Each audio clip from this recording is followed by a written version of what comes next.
Hi, everybody, and welcome to another IPT2 and Happy New Year. So, we're now into 2025, and this is now season 3 of IPT2. It's weird to think that this is now the third year we're going into with this podcast, and it's been steadily growing, which is great. We want to make sure that we provide some kind of free education for all those people who are interested in fitness and let you delve behind the curtain a lot of the time to understand what goes on behind the scene of your PT sessions, your education, and everything fitness related in the industry. So that's the very first thing we want to really jump into with our first podcast of the year. And that is the whole busy gym does not always equal a busy PT. And that's because everybody knows about this January rush. Everybody has heard of the January rush. We see lots of memes about it. We see lots of lifters getting frustrated about it. There's going to be no doubt a lot of things on social media about it in the coming weeks. And the reality is that, yes, there is going to be a busier period in the gym because there is a lot of people who want to get fit and healthy. And then there is going to be a lot of people who fall away from that. That's just the nature of what's been happening for decades. It's not even just a few years, it is literally decades. We get really busy Januaries and then people leave the gym and don't come back. But that doesn't mean that because the gym is busy, you are automatically going to be busy as a personal trainer. What tends to happen in January is we see a peak in gym membership sales. So, first of all, those people coming to the gym, they have to pay money for their membership, and that might be a new thing to them. They might not have paid a membership before, and so asking them to then do personal training on top of that is a big shock to them because they do not realise how much personal training actually costs. It's quite expensive for most people who have no idea about it. Obviously, the more people look into it, the more comfortable they get with the fact of how much it costs. But also, people have just spent a lot of money on food, on gifts, on travel, on X, Y, and Z. And now they've also spent money on a membership. So they're actually a little bit cash short when it comes to January.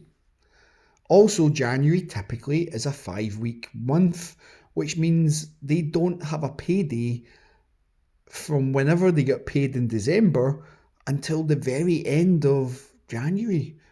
And that is the majority of people, it's not all people. But that's what makes it a lot harder for you as a personal trainer to actually make some money in January. So, the advice that I give new trainers and old trainers is that you have to advertise in January. January is the peak time for you to get your clients who you already have and who have returned and get on the floor and showcase what kind of PT you are. Do sessions where people are like, wow, I wish I could train with that person.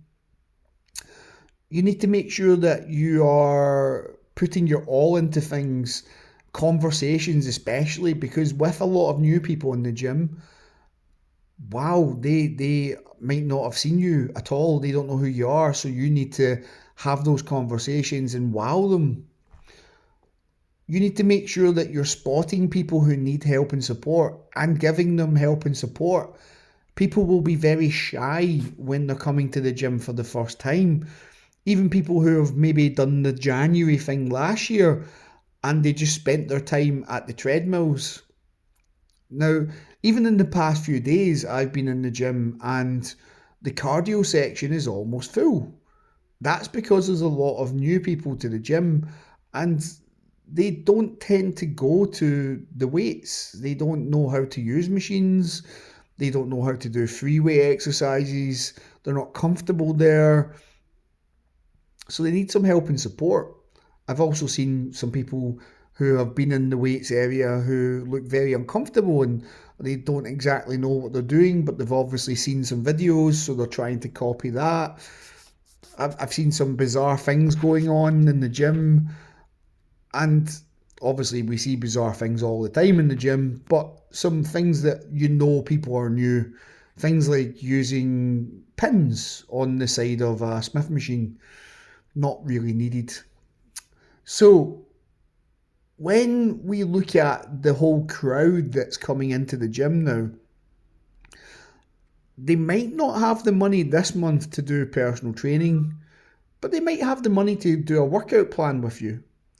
They might have enough money to maybe do a taster session if you do maybe half-hour blocks. They might be able to do a free session, obviously, but we would call it a complimentary session. They might be up for a consultation if you're giving them away. You might be wanting to do goal setting with people, and again, that could be something that's paid for. There is many options that you can do to still make a little bit of money in January, because especially if you've hit the gym floor for the first time in January, you might not be aware of how to sell yourself, but you are going to get put in front of a lot of people, and that's the best thing for you.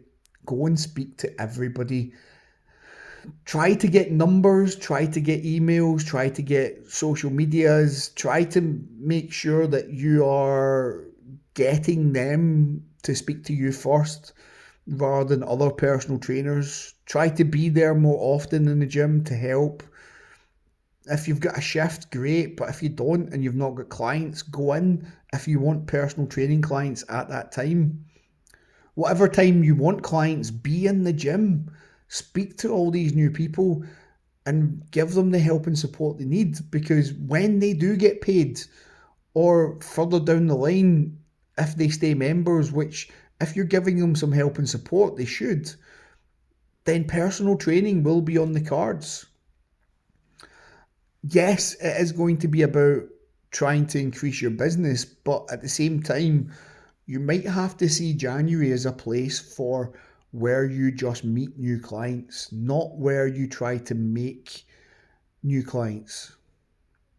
And I think that's the big thing here. Just because the gym's busy doesn't mean that you're going to be getting loads of new clients. A lot of the time, people will reserve getting a personal trainer to month 2 or 3 of their fitness journey, or a lot of people won't get a personal trainer.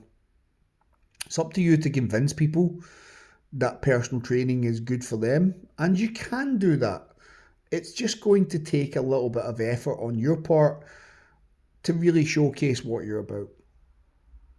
Now, that might seem a negative for a lot of people, that personal training isn't going to be on the forefront of everybody's mind coming into January, and especially for maybe students or people who have not been in the fitness industry a long time. They think January is going to be the best time to get clients, and it can be, but you won't actually make your money in January.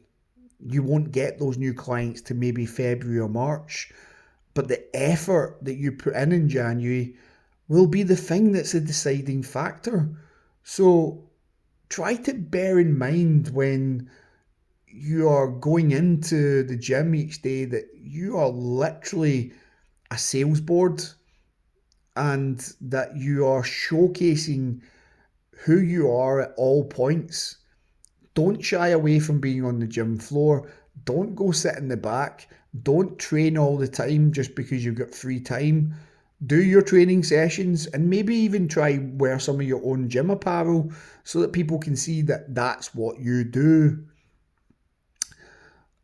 These might be simple things or simple concepts I'm talking about, but without the strategy of doing these things and having an actual strategy for January, you might find that you get left behind when these people who stay in the gym and need support go elsewhere to other trainers, because you didn't give them the support, because you didn't speak to them, because your head was down, because you were busy, because you saw somebody struggling and you didn't go give them support. There's a lot to it being a personal trainer. It's not just taking somebody for a session so that you can get paid. So really think about your service. Really think about what's going on in the gym around you. And don't just think because you've walked the gym floor a couple of times that you're done. You should be there at all times. You should be greeting people. You should be going wherever it is in the gym that people go. If there's a changing area and, you know, some people might need help with lockers or whatever else. And yes, there might be a PT on shift, but you go to the busy areas so you can be the one that they speak to, because your service is the thing that's going to get them to speak to you again and again and again. And it's that rapport that it can eventually bring you to getting personal training with these people. I'm not going to harp on too much about this today. I just wanted to jump on and wish everybody a happy new year. And I really do wish that everybody listening to this gains the success that they want out of the 2025 year. Whether that be in your education, in your fitness business, or even just in your training, we really do wish you the best, and we are always here to support you. So please don't shy away from coming and asking some questions. Please feel free to add them in the comments. Please feel free to contact us via all the different media channels and through our WhatsApp or whatever you want to do to ask us those questions. And we would love it if you would tell people about us. If you enjoy this podcast, please share it, please subscribe to us, and make sure that if you do have any burning questions about the fitness industry, that you ask us so that we can make a podcast on it. In this third season, we have a bunch of podcasts that we are excited to bring you this year. And we really hope we can provide that extra level of education and fun that you might not get otherwise. So, thank you again for listening. We're looking forward to this season 3 of the show. And till next time, take care and we'll see you soon.